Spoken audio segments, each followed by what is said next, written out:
Hi guys, for today's video, magsasampay na po ako. Ngayong araw na ito kasi tapos na si Ate Dronby maglaba. Ako kasi kanina nagtupi-tupi kasi ako kanina habang ako ay nagla-live. So ngayon hindi na ako nagla-live kaya ayan mag-video-video na tayo. At parang may upload naman mamaya. Ayan, sasampay na natin yung mga pinaglaban ni Ate Dronby. Kasi habang ako ay nagtutupi siya ay nag-umpisa na paglaba. Kaya punta natin sila doon sa likod ng bahay namin. Ayan, ang aking labandera. Ayan, nagsiselfon na siya guys kasi tapos na kami magbanlaw. At saka nandyan na naman yung aking mga anak ng mga pasaway. Si Altar, si Amshi, si Ate Dronby. At saka si Kuya Dritz is nandoon sa tindahan. Siya yung nagbabantay. Ayan, yung aking panganay na anak. Ang laking gamit niya guys kasi siya, marunong na siya maglaba. Grade 12 na kasi yan. O grade 11. Ayan, dalagingging na yan, 16 years old. Tapos yung pangalawa is 14 years old, nandun sa tindahan, bantay siya ngayon doon, siya yung tindero doon. Nandito naman yung dalawa kong pasaway, yung pangatlong anak ay si Amshi, Manigra. At yung pangapat ko na anak ay si Altar. Ayan yung aking bunso Kokoy, palalabas ni mama, si hello daw. Ayan. Ayan yung aking mga anak na apat na peraso yung anak ko. Sa mga nagtatanong dyan, ayan yung aking mga anak. Yan aking bunso. Bunsong pasaway. Tsaka yun naman yung pangalawa. O pangatlo. Si Amshi. Si Kuya Dritz pala yung pangalawa. At saka yun yung panganay. Dalagingging na. O diba pupuntahan din natin yun mamaya si Kuya Dritz doon sa tindahan. At ipapakilala ko rin sa inyo. Magsampay muna tayo. Kasi para para mamaya yung puti na naman yung isasampay natin pagkatapos ng mga shorts. Kasi diba ayun naka dryer pa yung iba. Nandun pa sa kay Dronby kukunin natin mamaya yung pag mag-request na yun siya na kukunin ko na at isasampay na natin habang tayo ay nagsampay-sampay at kukunin ko yung doon USB doon sa tindahan para magpa-sounds tayo dito kasi tapos naman yung ating live, no? Punta tayo doon. At saka ayan nga, nadaanan ko yung aking asawa ay nagluluto na siya ng lumpia wrapper kasi may order ngayon. Walang tulog yan guys. 2 oras lang pala tulog niyan. Kaya nagising siya at naggawa na naman ulit siya ng lumpia wrapper kasi may order ngayon. Kaya ayan, 2 oras lang yung tulog niya dyan. At nagawa na naman ulit ng lumpia. Naubos kasi yung aming lumpia. May fiesta ata ngayon. Kaya ubos-ubos yung aming lumpia. Meet my only and the last husband. My one and only. Kalbo kong asawa. Ayan. Siya yung tagagawa ng lumpia guys. Wala kasi siyang kapalitan. Naghahanap kami ng tagagawa ngayon ng lumpia para may kapalitan naman yung asawa ko. Ayan, nagre-reklamo na yan siya. Charing. Ayan, ako yung tagabalot kasi maraming nabili-bili. Balutin muna natin at i-display natin doon sa tindahan. At saka ako hindi pa tapos doon sa baba magsampay. At tinutulungan ko rin yun sa Ate Dronby maglaba. Para matapos agad yung labahin, dapat natin pagtulungan ating mga gawain sa bahay para matapos agad, tapos makapagpahinga. Ayan, 11 na daw dyan. Tinignan ko yung relo ko. Char. Maingay kasi guys, kaya ayan, na lang tayo, nag voice over. So ayan, idikit natin sa mukha ng asawa ko yung camera. Ayan yung aking asawa na kalbo at maraming tattoo. Say hello. Ayan. Hello, may asawa ko. Ayan, siya yung tagagawa ng lumpia guys. Nag-hire kami ngayon ng tagagawa ng lumpia dahil para may kapalitan siya. Hindi, lagi na lang siya yung nagagawa ng lumpia. So ayan, nandiyan na nga ako sa tindahan. Sinilip ko yung aking tindero. Ayan yung pangalawa kong anak, 15 or 14 years old na yan siya. Ayan, nagkakamali na ako sa aking mga anak kasi mga malalaki na. Siya ngayon yung naka-duty sa tindahan at saka kami naman is nandito sa baba, naglalaba, at saka 2 bata nandun naligo. Si ate nagda-dryer, ako nagsasampay, si papa naggagawa ng lumpia. So, di ba? Busy kaming lahat dito sa bahay. Char. Ayan, pinagtutulungan talaga yung trabaho dito sa bahay, guys, para mabilis matapos. At makapagpahinga kaming lahat. Kasi parang laging mainit yung ulo namin. Kasi parang nagkakapagod na, walang day off. Ewan ko lang bukas kung matuloy yung aming magsiswimming bukas. Kasi baka hindi naman matuloy. Balak lang yan, ha. Balak lang namin yan. Balak lang kaming magpahinga bukas at mag-swimming, mag-relax. Kasi parang puro na lang trabaho dito, trabaho dyan. Parang nakaka-stress na. At baka ako'y tumanda nito, charing. Tumanda ako sa pagtitinda, paglalaba, paulit-ulit na lang, pagsaway kay altar, o diba? Ganyan yung aming buhay dito.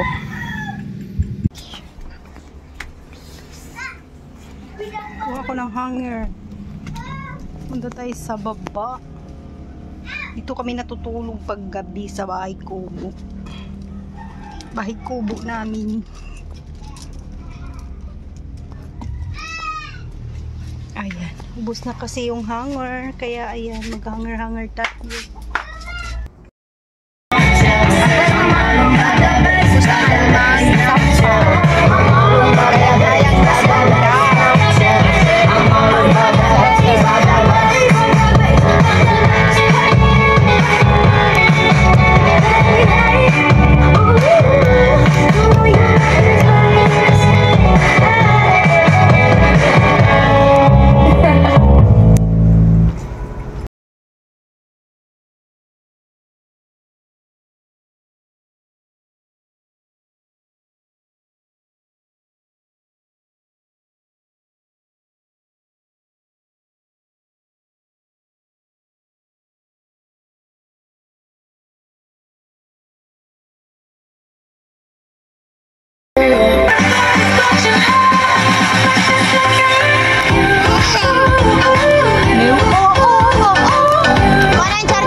For Africa, Samina, waka waka, Samina, Salewa, Anawa, Samina, waka waka, Samina, Salewa.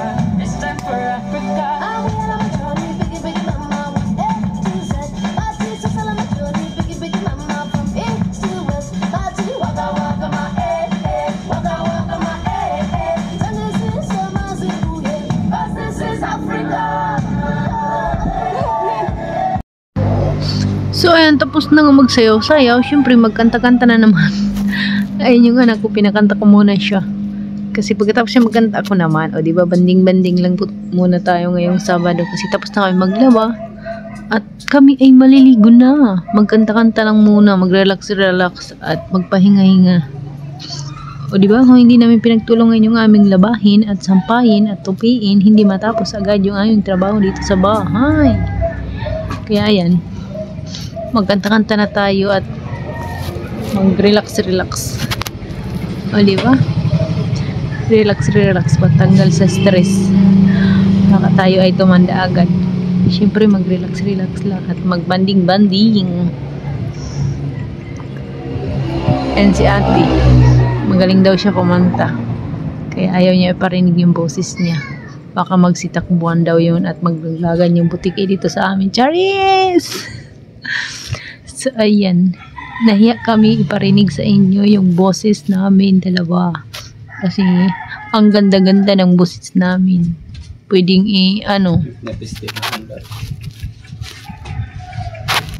pwedeng ibangga sa pader. Charang. Kaya guys, nakakaya yung boses namin, kaya hindi namin pinaparinig yan. Banding-banding moment lang ng magnanay yan. Yan pa si Alter, oh. Kanta-kanta lang kami kasi merong nagkantahan dyan sa kapitbahay namin. Siyempre gusto rin namin kumanta. Yan, mga inggitirang pala, kakumanta rin. Hindi guys, tinanay lang namin yung aming video kihan ko naganap pa kasi matagal na yan hindi pa nagamit, baka masira, diba? Siyempre gamitin natin ngayon, Sabado naman ngayon, wala na magpasok yung mga bata, hindi tayo masyado busy. Siyempre ipakanta-kanta lang muna mga rakesta, rock and roll, charing. But guys, yung pagbabanding ng isang family is nakaka-relax din minsan, nakakalimutan natin yung ating mga problema at tayo ay kinatumanan na lang natin yung mga problema na. Ayan, si Drone B is pupunta yan siya sa school or meron siyang pupuntahan at meron siyang project daw, aalis at yan, napakanta na. Ginanahan ng kumanta. Sabi ko sa kanya, umalis ka na kasi baka malate ka at ako'y sisihin mo mamaya at papagalitan ka ng mga kasama mo mamaya doon sa iyong pupuntahan. Alis yan guys, ginanahan na pagkanta-kanta kahit hindi hindi marunong kumanta. Charles, hindi naman marunong kumanta. Hindi lang kagandahan yung boses. Ganun. Marunong naman kumanta. Sopo lang kaniya papa. Pero hindi naman kagandahan yung boses. O, diba? Okay lang yan. Sabi pa ni Mami, Moment Cooking Vlog, shoutout sa'yo. Okay lang yan, kahit hindi ka marunong hindi ka gandahan yung boses mo, basta marunong ka kumanta. Okay na yun. Diba? May talent na. Hindi na masama. Buti nga, napakanta ko yan. O, diba? Napakanta mo yung anak mo. Kahit mahiyain at ayaw humarap sa camera. Ngayon humaharap na, hindi na mahiyain. Makapalmoks na. Charis. Kasayahan ni mama, pinagbigyan si mother ni Ate Drumby, nahiya-hiya, kaya ayan, nasa likod lang siya. Hiya-hiya pa yan sila guys kasi nahiya sila manood sa vlog ko eh. Kung ano-ano na mga pinagsasabi ko dito sa pagbablog ko. Hayaan mo na, kaligayahan ko naman yan. Diba? Hindi nga naiinis papa mo eh. Kayo pa kaya? Char! Hinayaan na lang yan. Bakit? Walang pakialaman. Bala yung mga basher dyan sa mga gilid-gilid. Yan, nakakatulong pa yan tuloy yung mga basher na yan sa pagtatamay, pangungutya, mga marites, ayan. Sila yung ating kasangga at katulong sa pagbablog natin. Sila yung pupuna sa mga natin guys, yung tawag doon sa ating mga kamalian.